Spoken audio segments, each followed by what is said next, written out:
Je dois d'abord préciser quelque chose. Je n'ai jamais été quelqu'un de superstitieux. Je ne crois pas aux esprits, je ne crois pas aux légendes urbaines. Je fais même partie de ces gens qui se moquent gentiment quand quelqu'un dit entendre des voix ou sentir une présence. Mais ce que j'ai vécu il y a 3 ans, ça je ne peux toujours pas l'expliquer.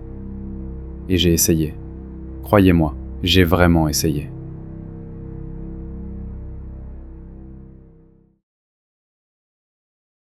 Ça a commencé quand j'ai emménagé dans un petit appartement d'un immeuble assez ancien, dans le centre de Clermont-Ferrand. Une vieille bâtisse des années 60, avec de grandes portes en bois, des escaliers en pierre, et cette odeur permanente de poussière et d'humidité qui colle au mur. Mon appartement était au 3e étage, juste en dessous d'un logement entièrement vide. Et ce détail, vous allez le comprendre, va avoir beaucoup d'importance. Le soir de mon emménagement, j'étais épuisé. Après avoir passé la journée à porter des cartons, monter et descendre les escaliers, assembler des meubles, j'avais qu'une envie, c'était de m'effondrer dans mon lit. Vers 23h, j'ai pris une douche rapide, puis je me suis enfoncé dans mes draps et j'ai éteint la lumière. C'est à ce moment-là que tout a commencé. Des bruits de pas, juste au-dessus de ma tête, allant et venant d'un bout à l'autre de la pièce du dessus. Cela m'a interpellé. Lors de la visite quelques jours plus tôt, le propriétaire m'avait clairement expliqué que l'appartement au-dessus était vide depuis plusieurs années. Alors, sur le moment, je me suis dit que c'était sûrement les conduits, ou des bruits de dilatation du métal. Mais les pas ont persisté. Ils étaient lourds, réguliers, et allaient toujours du même point A au même point B. Comme quelqu'un qui ferait les 100 pas indéfiniment, sans jamais s'arrêter. J'ai passé la nuit à fixer le plafond. Je n'ai pas dormi une seconde.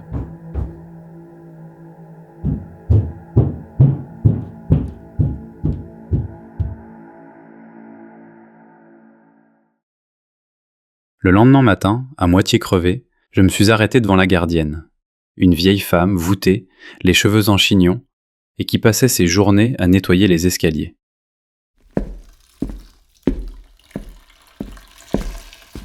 Bonjour madame, excusez-moi de vous déranger.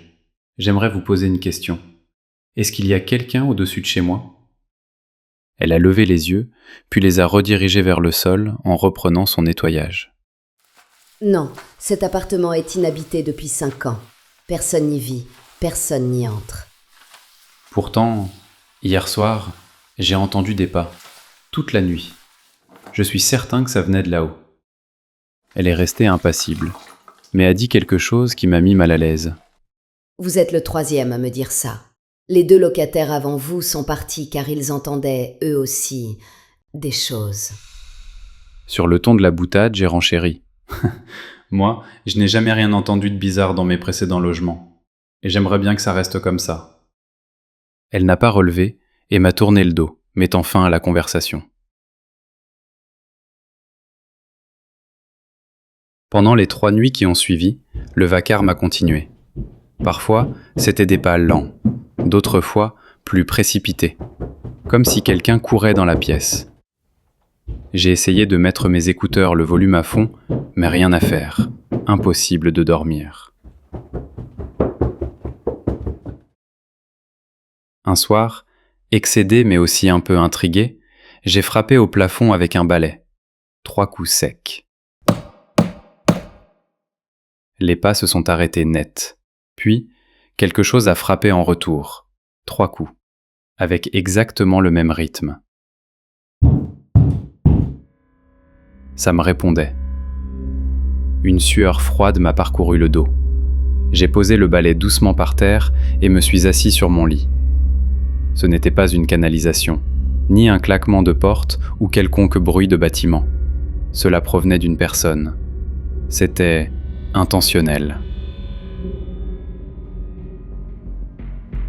Le lendemain, je suis allé questionner les voisins à propos de ce que j'entendais au 4e étage.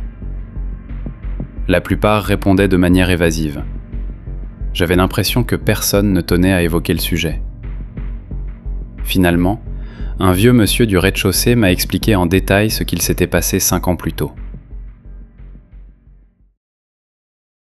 L'ancienne locataire, une femme d'une 50aine d'années, vivait seule. Très discrète, presque invisible. Les rares fois où les habitants de l'immeuble la croisaient dans les couloirs, elle faisait tout pour éviter le contact et semblait complètement apeurée, comme si elle tentait de fuir quelque chose. Durant les derniers mois, son comportement était devenu encore plus étrange. Elle ne sortait plus du tout de chez elle. Mais la nuit, ses voisins entendaient toutes sortes d'agitations.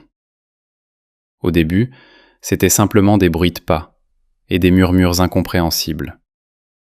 Puis les pas s'étaient faits plus précipités et s'accompagnaient de coups dans les murs et de bruits de chute. Parfois même, de derrière la porte, les résidents pouvaient entendre des grognements presque inhumains et des cris qui résonnaient dans toute la cage d'escalier.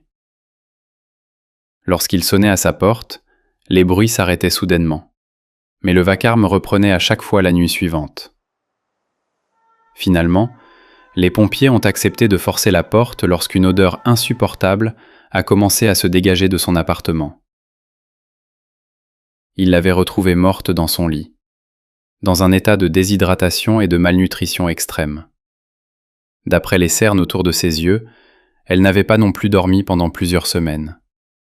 Les pompiers en avaient déduit qu'elle s'était laissée mourir, ou bien qu'elle avait sombré dans la démence. Certains habitants parlaient même de possession démoniaque. Depuis, l'appartement avait été condamné, et personne n'y était retourné. En tout cas, officiellement.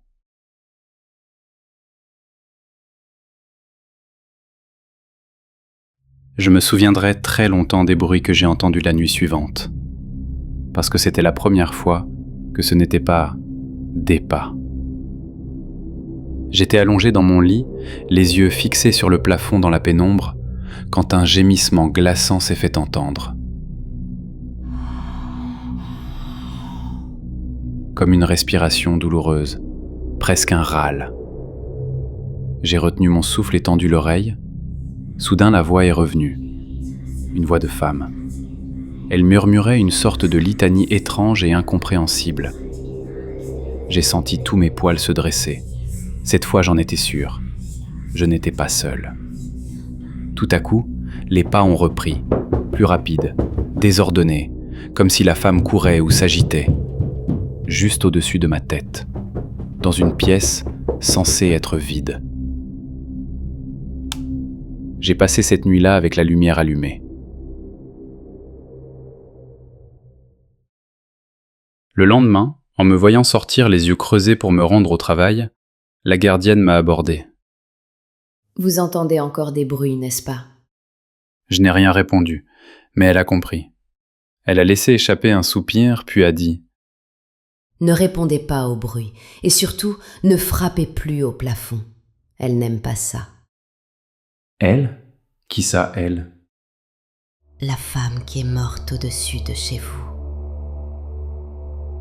Je dois également vous prévenir qu'elle n'est pas confinée à son appartement. Elle peut se déplacer dans les étages. Et maintenant que vous avez réagi, elle vous voit.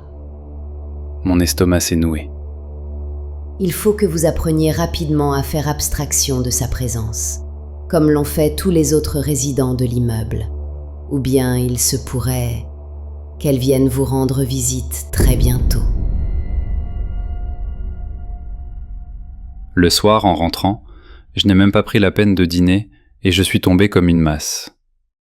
Je pensais trouver refuge dans le sommeil, mais cette nuit-là, tout a empiré. Vers 3 heures du matin, des bruits de pas dans le couloir de l'immeuble.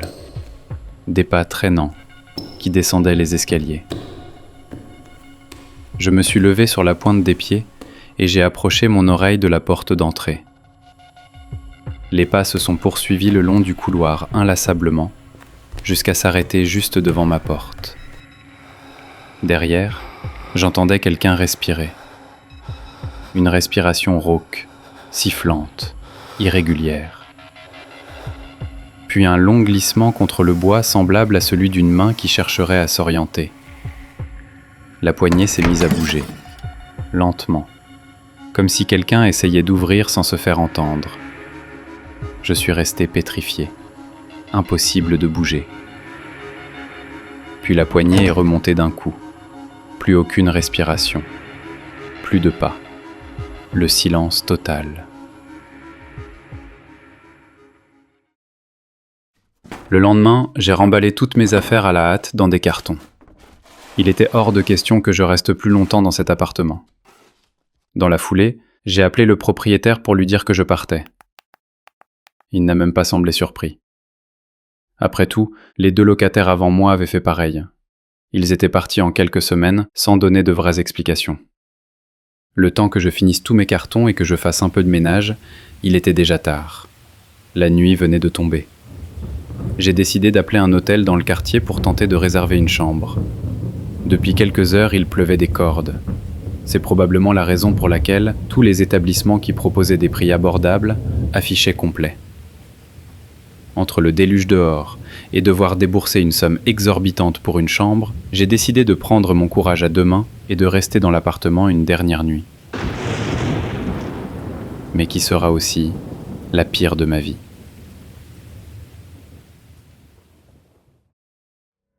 Vers 3 heures du matin, encore une fois, j'ai été tiré de mon sommeil par des bruits. Mais cette fois, cela ne provenait pas de l'étage du dessus, ni du couloir de l'immeuble. C'était dans mon appartement. Quelque chose marchait, pieds nus, dans mon salon. Le plancher craquait à différents endroits, comme si la chose se déplaçait. Puis un souffle, juste derrière la porte de ma chambre. Je me suis mis à trembler de tout mon corps. Je ne pouvais rien faire. J'étais tétanisé. Alors, la poignée s'est abaissée lentement, et la porte de la chambre s'est entr'ouverte sur une obscurité qui m'a semblé mouvante. Là, j'ai entendu sa voix. La même que celle du plafond, une voix étranglée, sans timbre, comme si elle n'avait plus de corde vocale. Elle a commencé à chuchoter mon prénom. Au son de sa voix, j'ai hurlé. J'ai sauté du lit pour me jeter sur la poignée de la fenêtre. J'ai réussi à me faufiler à l'extérieur, puis en me collant au mur, à atteindre le garde-corps de celle du voisin situé juste à côté. Devant sa vitre, j'ai frappé, jusqu'à réveiller tout l'étage. J'étais en panique totale.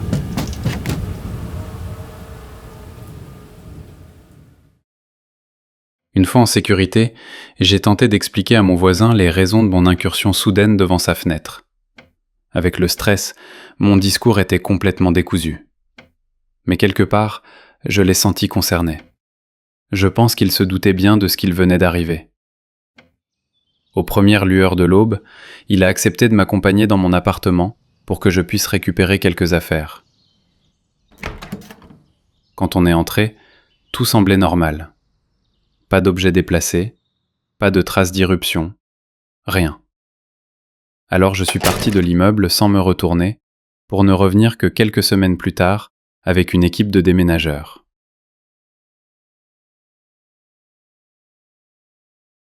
Il m'a fallu des mois pour retrouver un sommeil normal. Des mois pour oublier cette voix, ces pas, cette respiration. Parfois, tard le soir, j'ai encore l'impression d'entendre des bruits étranges dans les murs. Mais je sais que c'est impossible. J'ai quitté cet immeuble. J'ai déménagé à l'autre bout de la ville. C'est sûrement juste un traumatisme. Et pourtant, des fois je me demande.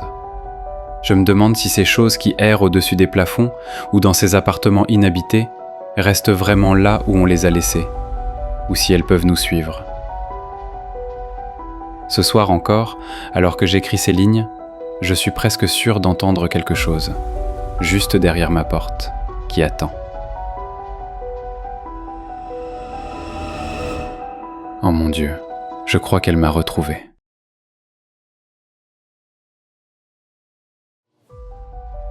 Vous aimez les histoires d'horreur ? Pandemonium a écrit un roman. Retrouvez le lien dans la description.